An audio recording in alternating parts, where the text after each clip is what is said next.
Hello everybody, welcome to number 27. I'm Jack and this is a Triumph 2.5 Pi, a car which is probably more significant than you give it credit for.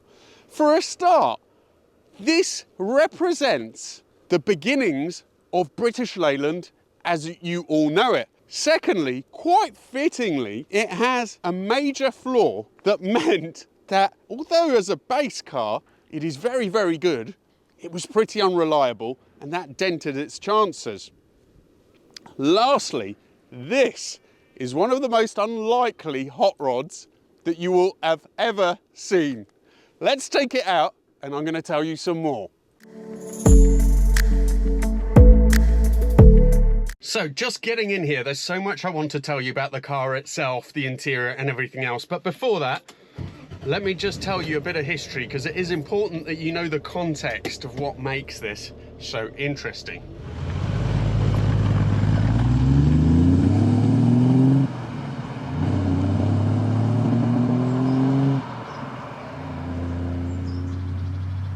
In the early 50s, Triumph was doing pretty well.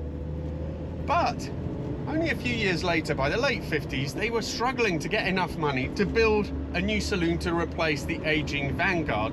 They realised that they had to make alliances to survive.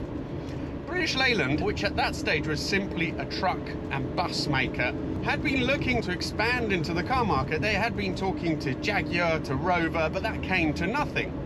Talks with Triumph, however, progressed very, very quickly, and it ended up being the first company that they bought.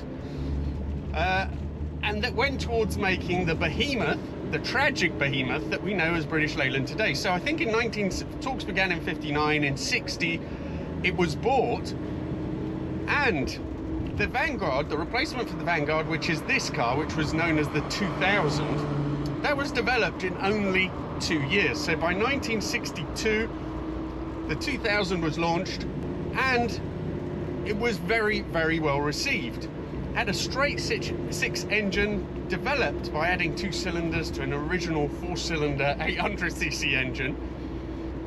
2000 cc's, straight 6, putting out just 90 horsepower, which was one of the only things I think that hampered the success of the 2000. Well, it was really a success in terms of sales anyway, but it was one of the only bad points, I would say, of that car. It was unitary construction, so the chassis was quite rigid, and it was very refined. The straight 6 is a nice, torquey engine.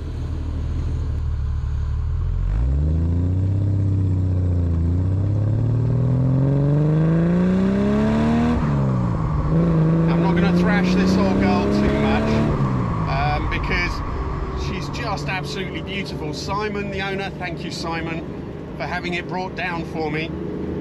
He's obviously gone out of his way to preserve one of the old sort of motoring British icons, but it is absolutely pristine. Anyway, this one is not a 90 horsepower version, and I could feel that there, and I'll tell you more about that later, but the engine feels absolutely lovely.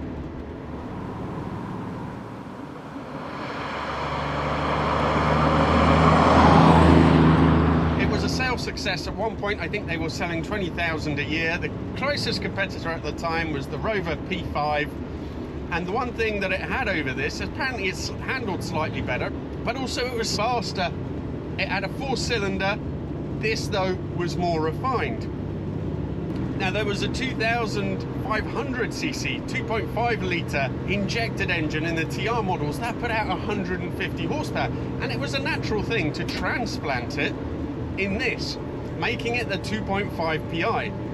The injection meant that it was more fuel efficient, was really a bit of an unexpected, a hidden hot rod, because slightly detuned from the TR version, it still put out 130 horsepower, full 40 horsepower more than the previous car. It meant a 0 to 60 below 10 seconds, 111 mile an hour top speed, and a cruising ability of 100 miles an hour. So it was really quite a quick thing for the time, and even today it feels like a sprightly car, which, considering this is a 1969, is really quite an achievement.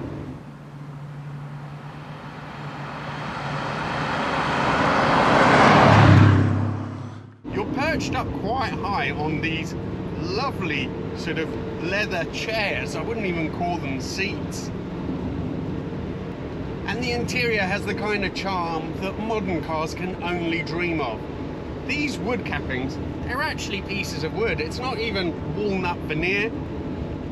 The way it's shaped, some of the detailing, like the clock, the controls, the instruments, it's all absolutely lovely.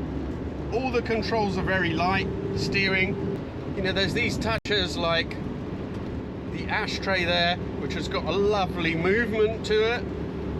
There was though one big problem. I said earlier there was an issue to do with reliability, and it's strange because that was to set the tone for British Leyland, but these cars were actually great cars. They're really well built, interiors are nice, and had quite a lot of power. But the fuel pump for the injection system, it was basically made, supposedly, from a modified window wiper motor. It wasn't really up to the task. As a result, there were lots of problems, especially with hot start. Things that today have been resolved with a modern Bosch fuel pump. And that's a shame, because this car, which obviously has the modern fuel pump, seems to me to drive absolutely brilliantly.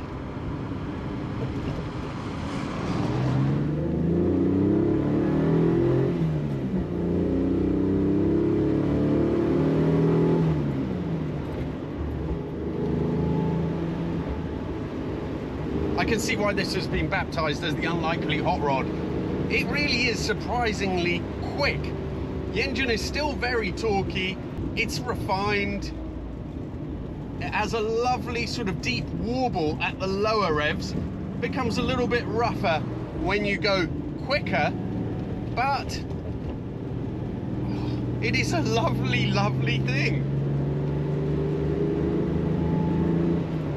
It's also quite surprising when it comes to the handling, because you've got this massive wheel with a thin leather rim, lovely to hold, very tactile, and although the steering is very slow, as I guess it would have been and should have been for a car of this type, it's pretty crisp. And the Triumph feels really quite light-footed. The ride is also really good.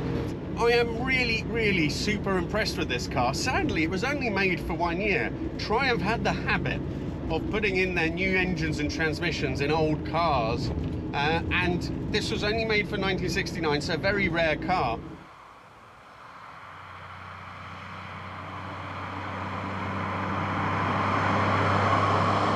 It's not the kind of car you're going to throw into a corner too hard. I imagine if you did, it would probably start to wallow and pitch, but driven very rapidly for a 1969 car, it acquits itself perfectly well. It doesn't have a tachometer, so I can't tell what revs it's doing at the moment, but at an indicated 60 miles an hour, it's extremely refined.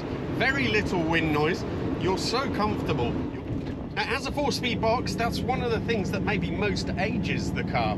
You have a tiny little delicate gear knob there, and you have to know where to guide it as you're moving it through the gearbox. It's not instinctive. Also, it responds well to some sort of gentle movement. It's not the kind of gearbox that you want to sort of ram through the gears. It has overdrive, which works really well. So essentially it's a 5-gear car. Overdrive is there. There's a little lever next to the wheel. All the controls are so thin, so delicate. They all work in harmony. It's sad really, because the fuel injection system itself, I think it's a Lucas, but I think it's fairly trouble-free. So all the problems that this had were mainly down to that fuel pump. But it seems that Triumph struggled so much, or British Leyland at the time, to get the whole system to work, that when the Mark II came out, they eventually reverted back to the carbs. And that's a shame, because having driven it today, having driven an example which works properly, this feels like it was a real step forward. A car that has surprised me and that I do really rather like. It was styled by Michelotti, so it has that sort of Triumph family heritage, which I quite like. And considering that it was the start of British Leyland, you can imagine if it wasn't for that one issue, that they could have been making some great cars. Thank you so much for watching. If you own a car that you want me to feature, please get in touch. Please do consider subscribing if you haven't already. Thank you so much. Look forward to seeing you for the next one.